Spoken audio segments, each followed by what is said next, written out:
BJP ಅವರು ಪ್ರಚಾರ ಮಾಡ್ತಾ ಇದ್ದಾರೆ, ಲೋಕಸಭಾ ಚುನಾವಣೆ ನಂತರದಲ್ಲಿ ಗ್ಯಾರಂಟಿ ನಿಂತೋಗುತ್ತೆ, ಸರ್ಕಾರ ಬಿತ್ತೋಗುತ್ತೆ ಅಂತ ಹೇಳಿ ಪ್ರಚಾರ ಮಾಡ್ತಾ ಇದ್ದಾರೆ. ಸರ್ಕಾರ 136 ಸ್ಥಾನಗಳನ್ನು ಗೆದ್ದಿದ್ದೀವಿ.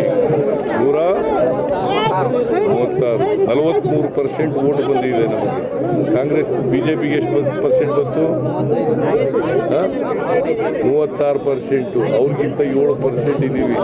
ಅವರು 64 ಇರೋದು, ಗೊತ್ತಾಯ್ತಾ? 19 ಜನ ಇದ್ದಾರೆ. ಇನ್ನೂ ಬಹಳ ಜನ ಬರ್ತಾರೆ ನಮ್ಮ ಪಾರ್ಟಿಗೆ. ಉದ್ಯೋಗ ಪ್ರಶ್ನೆಯಲ್ಲಿ ಬರ್ತದೆ.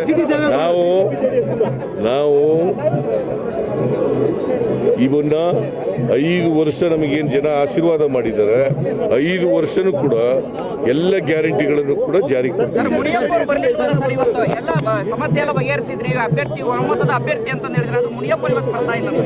ಇಲ್ಲ, ಮುನಿಯಪ್ಪನವರು ಅಲ್ಲಿರಬೇಕು. ಅವರು ಜಿಲ್ಲೆ ಬೆಂಗಳೂರು ಗ್ರಾಮಾಂತರ ಅಲ್ಲಿರಬೇಕು ಅನ್ನೋ ಕಾಣಿಸುತ್ತೆ. ಬಂದಿಲ್ಲ ಅವರು.